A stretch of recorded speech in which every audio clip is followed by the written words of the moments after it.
great pleasure to introduce our keynote speaker today.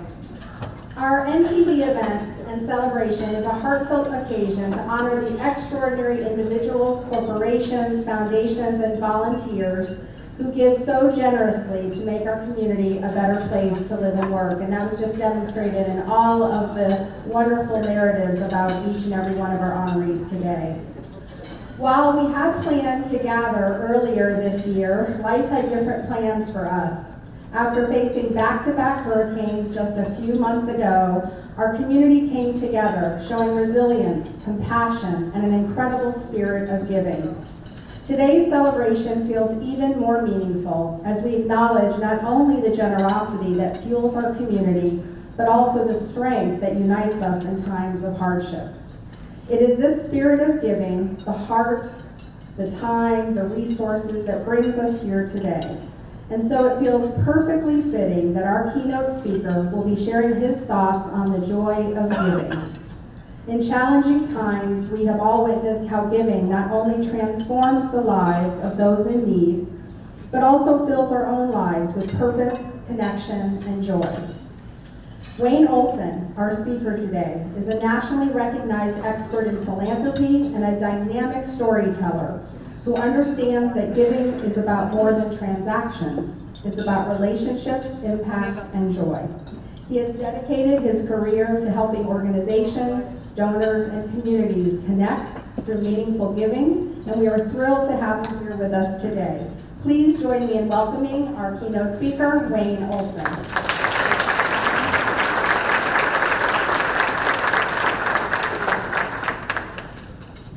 Lisa, thank you. Thanks for that warm introduction, and what an honor and pleasure it is to be in a room with all of you today. Would you give yourselves a hand for all that you've done in this country?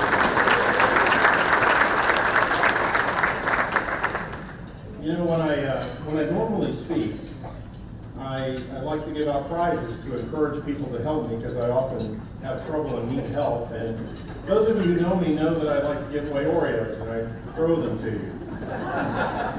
And you help me, and I'm grateful for that. Well, today's a little different. I wanted to give something that is of lasting value, something that gets better with age, and something that we can all remember. Will have some kind of meaning beyond just a simple Oreo cookie. So I have something today that I brought with me. We're here at Michael's. It's a very wonderful gift. I'd like to, if you help me, if I ask questions and you give me the answer, you could win what's in this box. Let me show you what's in the box.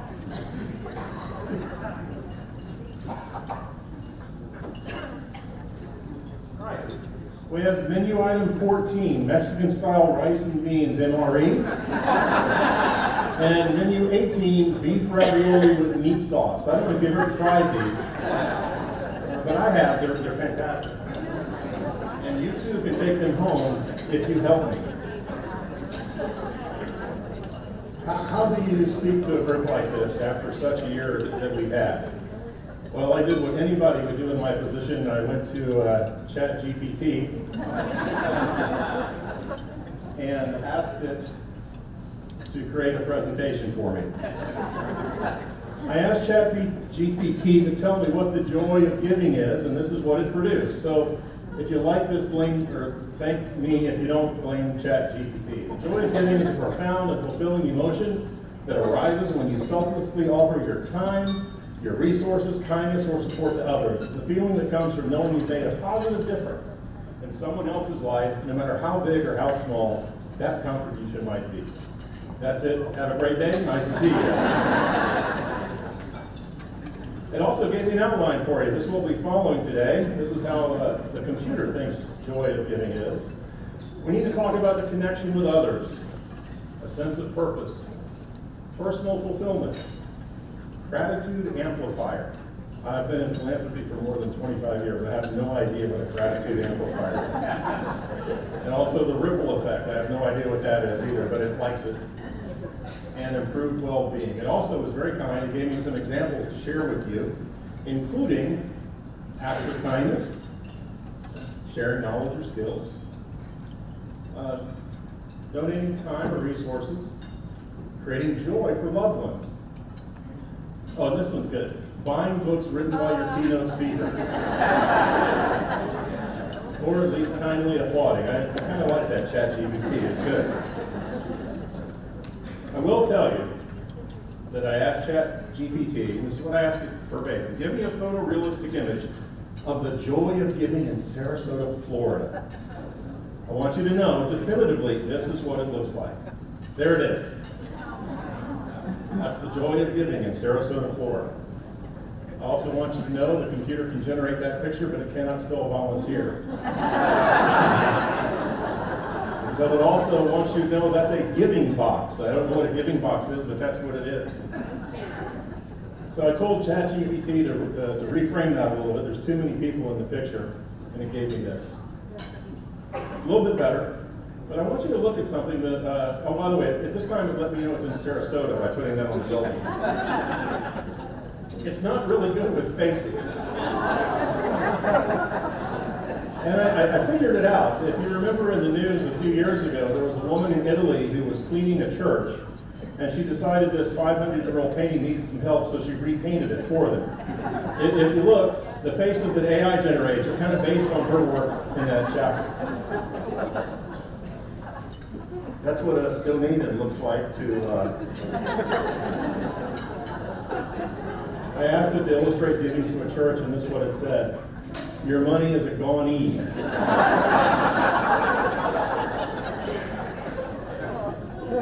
I bring that up because the computer can describe the joy of giving, but it will never understand it. It will never live it. It will never know it. You do every day. You are what philanthropy is all about. Philanthropy is the love of man. It comes from a Latin word meaning benevolence, a human feeling. Love of man. Oh, the antonym for philanthropy, two antonyms, Helene and Milton. Philanthropy goes very far back. It's in the Bible. God helps those who help themselves. That's not in the Bible. That's a quote from Benjamin Franklin. The wisdom tells us, though, that it's more blessed to give than to receive. And because I was hungry, you gave me something to eat. I was thirsty, and you gave me something to drink. I was a stranger, and you welcomed me. I was naked, and you clothed me. I was sick, and you took care of me. I tell you with certainty, since you did it for one of the least important, you did it for me. Have we had a chance recently to clothe people, to feed people, to house people, to visit people? That's what this is all about. It's about the joy of giving. The word joy comes from a Latin word as well, goya, means to gladden or rejoice. It also means jewel. I'm surrounded today by many jewels in this room. And I thank you for being that shining example that we can all follow. Today we celebrate you and consider the great feeling that you have and that you've given helping others. I want you to know too, it's so easy since we live in this world together that we think that everybody is special like us. It's not true. Only a third of drivers use their turn signals when changing lanes. Something as simple as moving a stick half an inch is too much for some people to handle. Half of all drivers don't use their turn signal when turning. The Federal Highway Traffic Safety Administration says 2 million accidents a year could be prevented if people would simply use the turn signal that I think it comes standard on every car now. You see, you're special. There's 130 million Americans out there that have never volunteered their time for a charity anytime or anywhere. There are another 75 million Americans who do not know what it's like to give to others. However, 225 million Americans give away money every year to the people in this room. 225 million Americans give money to charity every single year. And the distinction between those who give and don't give is significant. Those who give a lot. People in this room don't just give. You give beyond measure. People who give away money are nice people. They're not in it for the tax deduction. Niceness is nice. People who give away money also give up their seat on the bus. They help the homeless person. And they return mistaken change to a cashier. I think I'm safe in this room describing what change is in cashier. I gave that statistic to another group, and they looked at me with this blank stare. I couldn't figure it out. They're 3 times as likely to give money to friends and strangers. And they're twice as likely as non-donors to give blood. And note to the fundraisers in the room, I think it was Lisa, you mentioned that there's some new people in the room. If you're looking for donations, take the bus to the blood bank and see who gives up their seat on the way to the blood bank. You've got pretty good odds of getting a donation. 4 million Americans lie. They claim they're never asked to give. So what does philanthropy in the U.S. look like? Here are some stats from last year. There's 1,365,000 nonprofits in this country. By the way, they're all pictured in it. Right. Nonprofits hold almost $5 trillion in assets and receive almost $2.5 trillion in assets every year. I thought you'd want to know there are 768 nonprofits with Sarasota somewhere in the name. There are 268 nonprofits with Suncoast somewhere in the name. There's 310 with Venice, 273 with Circus, and 6,596 with Beach somewhere in the name. And just so you'll know, there's 153 with Boring somewhere in the name. Well, it's fun to work for a boring charity. I wonder what that's like. Who gives? We have some great corporations in the room, but charitable giving in this country comes primarily from individuals. Around 3/4 of all donations come from people. Last year and the year before were bad years for charity. Giving was down year over year 2.1%. And turnover continues to be a problem in our industry, with 1/3 of nonprofit CEOs saying they're going to leave their job in the next 2 years. 3/4 of nonprofits have openings, many of those in managerial or leadership positions. And a lot of them saw an increased demand for service, despite rising costs. And 2/3 in response to that plan to cut their services or programs. But the good news is, you're in this room and you know the secret, the joy of giving. I read this book so you wouldn't have to. I bought this book so you wouldn't have to, The Science of Giving. I can summarize the book for you in 2 paragraphs or 2 sentences. Happier people give more to charity. Giving makes people happier, which makes them give more to charity, which makes them happier. It is a cycle without end. Once you experience the joy of giving, you want to experience it again and again. The late John Hayden in his book, Donor Care, said, donors don't give because they're generous, they give because it feels great. This is my law on giving. A donor will always give, and the emotional satisfaction of giving an asset is greater than the comfort of keeping that asset. And planned giving is the only way people can support your organization that brings them tremendous satisfaction, but has no impact on their lifestyle at all, other than to improve it.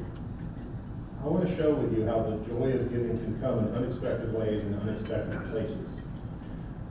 The couple on your screen were flying from Baltimore to Los Angeles to pick up their first child. It was an adopted child, and they were flying to LA to pick up their child. The flight attendants heard about this, and when this couple got to their transfer in Dallas, they were greeted by the Southwest Airlines employees with signs congratulating them on the adoption. On the flight back, when they were flying home, the flight attendant passed out cocktail napkins to every passenger on the plane and said, "Would you like to write some wishes to this couple?" on the cocktail napkin. She then put it in a barf bag and presented it to the couple, which you can see in the picture. It cost Southwest Airlines nothing to do that. Yet, within hours, they had millions of views on YouTube. And the couple now has a priceless treasure that they can keep forever for their child. My friend Eddie Thompson said, "Why be average? It's too easy to be average." No one in this room is average, but lots of people are. Here's a fact you can take home with you. If anybody asks why you came today, you can tell them you're going to live longer. A study from the University of Michigan followed couples over an extended period of time and found that people who do not provide help to others are twice as likely to die. and giving to a spouse, friends, and neighbors, all were associated with a lower risk of mortality. Not wanting to be upstaged, Harvard found that volunteering leads to a lower risk of mortality and better physical health, and it has better outcomes for people who make a habit of helping others. On average, people who give to charity live 2 years longer than the general population. I want to show you what a joy it is to work in my industry. I received this envelope from a man. His name is DJ. I have no idea who he is. There was no return address on the label. But he put $5 in this note in an envelope. Shriners Hospital, and weren't no trouble. I wish we could have donated a little more. Ain't got much money. May God bless you all, DJ. We got another envelope the same day from somebody who paid to make a gift. If you and I wanted to make a gift, we'd pull out our checkbook, maybe credit card or Venmo or something like that. This person went to the post office and paid to have a money order made so they could send us $5. Another person went to Walmart and paid Western Union so they could have a money order to send $10 to charity. They know the joy of giving. Walt Disney said, you can create, design, and build the most wonderful place in the world, but it takes the people in this room to make that dream a reality. So what does philanthropy look like globally? You're in one of the most generous counties in the most generous country of all time. You're the 6th most generous county in Florida, and you have per capita more charities than any other county in the state of Florida, and above average nationally. There's about 115,000 charities in this area, according to the Sarasota Community Foundation. And around 1,300 are in Charlotte, DeSoto, Manatee, and Sarasota. The vast majority are headquartered in Manatee and Sarasota counties, and you cover a wealth of things that society needs you to do. Arts, culture, animals, education, health, youth, and a number of others. You have more nonprofits in this area, population-wise, than Tampa, Miami, or the state of Florida, or the nation per capita. Sarasota Scene, another look at philanthropy here, found 2,500 nonprofits in the area, and for every 10,000 residents, there's 48 nonprofits. There's a conclusion. You care. You care a lot. This summer, you had an opportunity to demonstrate that. Hurricane Helene, which is strengthening as it moves across the eastern Gulf of Mexico. 80 million people across the southeast have been warned to expect hurricane force or tropical storm force winds. Huge waves are now battering Key West, and the storm is expected to make landfall over Florida's Big Bend coast as early as tonight.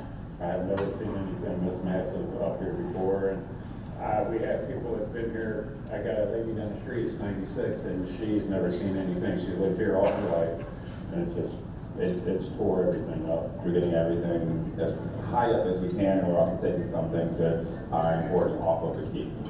Because officials are saying that this could be catastrophic. They don't want people to ride out the storm. They want people to go inland, to go to shelters, and not try to risk it. Because again, we are expecting, as a matter of fact, it seems like I'm getting an alert on the phone right now, no doubt warning residents to evacuate this area. By the way, tomorrow they will be cutting off the water here in Siesta Key as well. Driving along Gulfside Drive in Longboat Key is like a ghost town after the Gulf breached the island during Hurricane Helene on Thursday. Streets are lined with destroyed belongings, and families are just now starting to return to what's left of their homes. We just moved here in March, and we took everything from our old house and put it in the storage underneath the house, and everything got wet. So we're going through it right now and trying to clean up the mess. Those who have weathered storms for years say they have never experienced one like this. The usual safeguards this time weren't enough. No, the sandbags were essentially useless. They didn't really accomplish what we hoped they would. In decades, residents say their home never flooded. Then in a flash, Edward Kelmanson says, We're just worried, you know, it's where we're here now. Right now we're essentially homeless. Those were some bad days, but they gave us an opportunity to replace a couple of bad days with weeks, months, and a lifetime of giving and joy. Because you rebounded. You made it back. Carlos Santana said, if you carry joy in your heart, you can heal any moment. I want to introduce you to Jeanette and Bill Jenkins. They used to live in Colony Cove along the Manatee River until Helene came and put a foot and a half of water in their house. Milton then took their roof off. They and their dog survived both hurricanes, but they lost everything, including the photos of their children. They lost memories, and they said that was the hardest part, is losing those memories. But they said, people just came, and they helped. Hard to describe how grateful we are. And if you talk to them, you'll hear that in their voices. They're very grateful for people in this room. And they even lost some friends who couldn't afford to rebuild because they didn't have an insurance.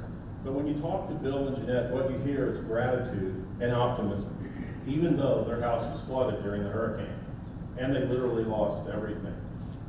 However, I'm pleased to report to you on December 23rd, after living for 3 months in a Super 8 motel, they moved into their brand new home with their dog. And life is picking up again because they had help and friends who came beside them. This is Paulina Connolly, forgive me. She trained her staff as early as February to be ready for an emergency.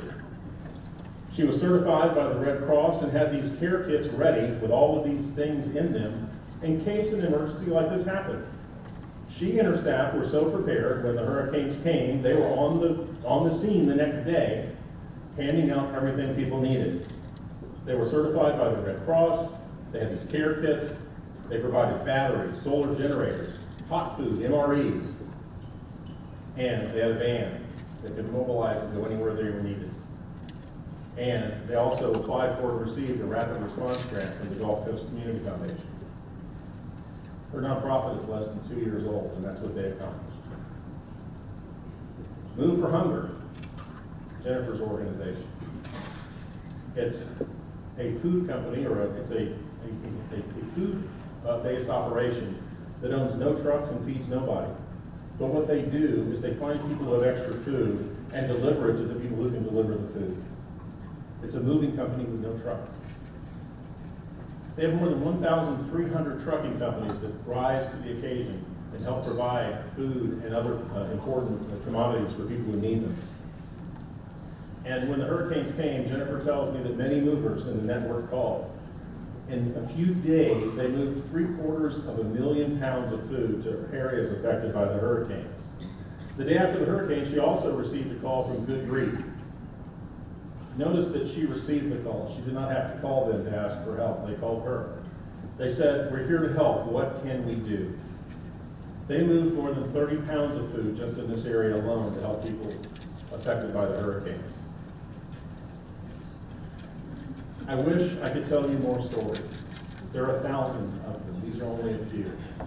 I did try, but Lisa said we really can't stay till midnight, so I had to cut it off. But I want to close by telling you the story of this man. We're fortunate he's here with us today, Paul Desi. He's the fire chief of Longboat Key and one of the leaders in the Emergency Operations Center for Manatee and Sarasota counties during both hurricanes. He's going to tell you the two things that are important to survive a hurricane: having a plan and having good communication. During COVID, Paul and the community established a network and a routine conference call, which provided to be very handy during the hurricanes. Because they had that communication established, the fire department knew where the vulnerable people lived. They knew who to help and how and when. And they also knew they could contact property managers, pastors, and other managers who could get the word out and help other people prepare. Because of that communication network and because of the plan, everything went as well as could possibly go. You were prepared for the hurricane because of Paul and the people around him. Paul worked tirelessly in the communication center during the hurricanes, around the clock. And people would still call and ask for help because they didn't heed the warnings. One group rode out the storm on the 12th floor of a condominium, had a party during the hurricane. Afterwards, Paul talked to them and they said, never again. I told them, well, I said never again, Paul, but maybe next time, I don't know. This is what Paul found when he came back to Longboat Key. He ran across 6 people after the hurricane walking down the street in Longboat Key. They were visiting the area, and they had suitcases in their hands, and they had a dazed and confused look on their faces. He asked them what they're doing, and they said, well, we were here on vacation, our car flooded, and we're walking to the airport from Longboat Key.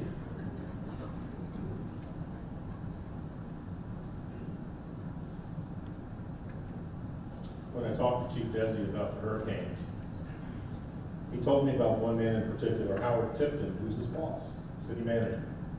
They said that he really liked Howard because he was always there in the emergency center, 24 hours a day, and did whatever needed to be done. He handled the media when it needed to be handled. He would help out with the phones. He would do anything that needed to be done. Well, today, Howard Tipton has a message for Chief Desi. Hi, I'm Howard Tipton, Town Manager of Longboat Key. And when I think about the joy of giving and how that relates to our Fire Chief, Paul Desi, I think of a servant leader, somebody who consistently puts the needs of others before himself. In our response to Hurricane Helene, Chief Desi served as our emergency coordinator. That means we all respond to him and report to him during this time. He put the needs of his team and our community before his own every hour of every day of our response. I have never seen a more selfless leader than Chief Desi. And the best part about working with Paul is that he's an even better person, which in turn makes us better people. So it's an absolute honor to get to work with him every day and to get to witness the joy of giving that he brings. Chief, would you mind standing so we can recognize you?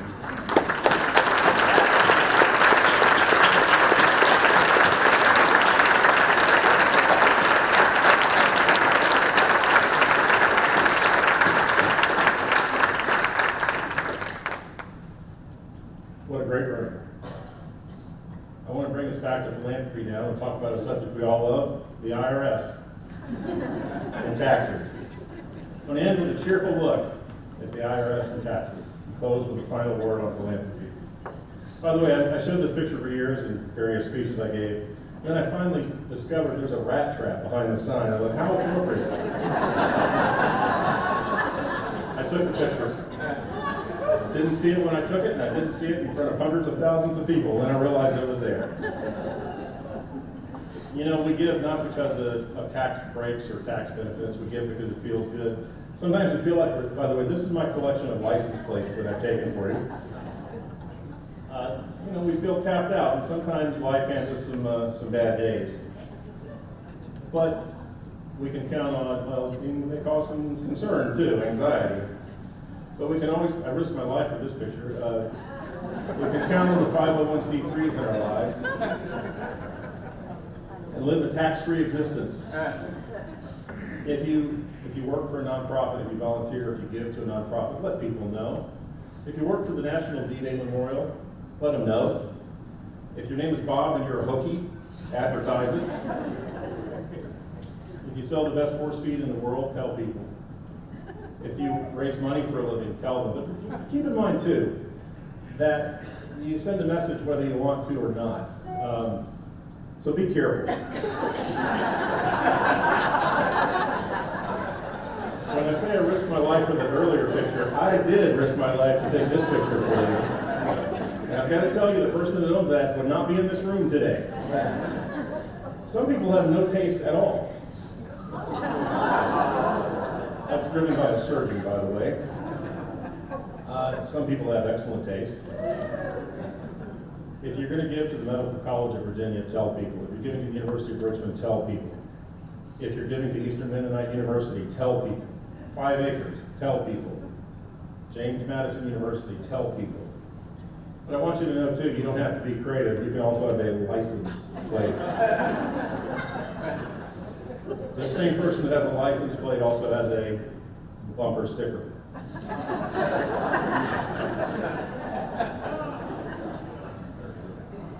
My final 2 words for you. Don't go alone. When you leave this room today, don't go alone. Make a new friend today. Keep in touch. Because remember, even this guy whose first name was Lone, never went alone. I'm going to ask you to make a gift today. It's not the gift you think I'm going to ask you to make, because this gift is going to get back to you. And here it is. Sometime this afternoon, it has to be this afternoon, it can't be tomorrow or sometime in the future. That's my son, by the way, a long time ago. When you leave this room today, call somebody you've been meaning to call and have not talked to in the last 3 months. You will make their life better, and you will make your life better. Email and text does not count. Call somebody today and tell them how much they mean to you.